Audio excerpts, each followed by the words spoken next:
সহজ হবে না। আওয়ামী লীগ আমার সামনে আসুক, তাদের সাথে আমি বসে কথা বলবো। আমাকে অনলাইনে অনেক ভাবে হুমকি দিয়েছে, আমাকে ফেসবুকে, মেসেঞ্জারে, হোয়াটসঅ্যাপে বিভিন্ন ভাবে ফোন দিয়েছে, বিভিন্ন কান্ট্রি থেকে ফোন দিয়ে বিভিন্ন ভাষায় গালিগালাজ করেছে। আওয়ামী লীগের কাজই দূর থেকে মানুষকে উত্তপ্ত করা। আমাকে উত্তপ্ত করে তারা চাচ্ছে আমাকে দমিয়ে দিতে। আমি একজন জুলাই যোদ্ধা। আমি ঠিক আগে যেমন ভাবে সংগ্রাম করেছি এবং আওয়ামী লীগকে প্রতিহত করেছি এবং ভবিষ্যতেও করবে। তারা যত ইচ্ছা আমাকে হুমকি দেখ, ধুমকি দেখ, তারা কি করতে পারে আমি ঠিক সেটার জন্য অপেক্ষা করতেছি। তারা কি করতে পারে সামনে আসুক, আমি চাই তারা সামনে আসুক। তারা যে কতটা ভয় পেয়ে গিয়েছে এই সামান্য একজন আওয়ামী লীগ কর্মীকে মারার জন্য, যে তারা হাজার হাজার মানুষ আমাকে হুমকি দিচ্ছে, এটা তো আমার জন্য খুব মজার। এটা আরো দিক, আমি চাই তারা সামনে আসুক, এসে আমার সাথে ফেস টু ফেস করে চা খেয়ে কথা বলুক। আর দেখা না দিয়ে কি আসলে কথা হয়?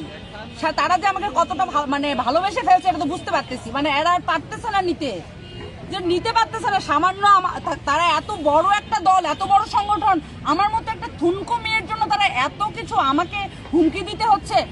ছি ছি ছি ভাই, লজ্জা।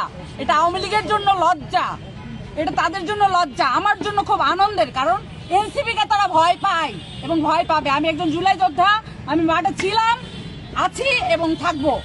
আমাকে তারা হুমকি দিতে থাক, তারা কি করবে আমি তার প্রতিহত করবো। আমাকে অনলাইনে অনেক ভাবে হুমকি দিয়েছে, আমাকে ফেসবুকে, মেসেঞ্জারে, হোয়াটসঅ্যাপে বিভিন্ন ভাবে ফোন দিয়েছে, বিভিন্ন কান্ট্রি থেকে ফোন দিয়ে বিভিন্ন ভাষায় গালিগালাজ করেছে এবং বিভিন্ন নোংরা ভাবে আমাকে হেনস্থা করার চেষ্টা করছে।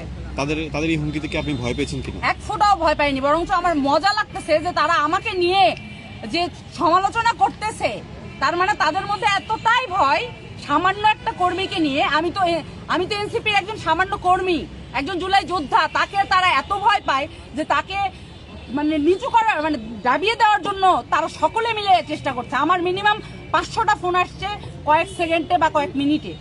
এটা তো আনন্দের বিষয় যে তারা একটা জুলাই যোদ্ধাকে এত ভয় পায়। ছি, ধিক্কার জানাই সেই চোর, সেই স্বৈরাচার, সেই খুনি হাসিনা, সেই স্বৈরাচারের প্রত্যেকটা দলের প্রত্যেকটা ব্যক্তিকে।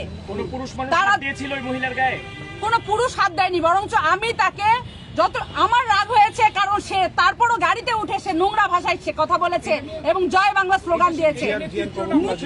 তৃতীয় নাম্বার, বাট এর আগে সে জিয়াউর রহমানের কবরস্থানে যে কবরের মাটি খনন করার চেষ্টা করেছিল লাশ উঠানোর জন্য। ইনি অনেক সাহসী একজন মহিলা এবং এখানে এসে 32 নম্বরে সে করে। আমাকে দমানো এত সহজ হবে না। আওয়ামী লীগ আমার সামনে আসুক, তাদের সাথে আমি বসে কথা বলবো। তারা ফেসবুকে কেন, তারা সোশ্যাল মিডিয়াতে কেন, তারা সামনে এসে কথা বলুক, আমি সামনে এসে তাদের প্রতিহত করবো।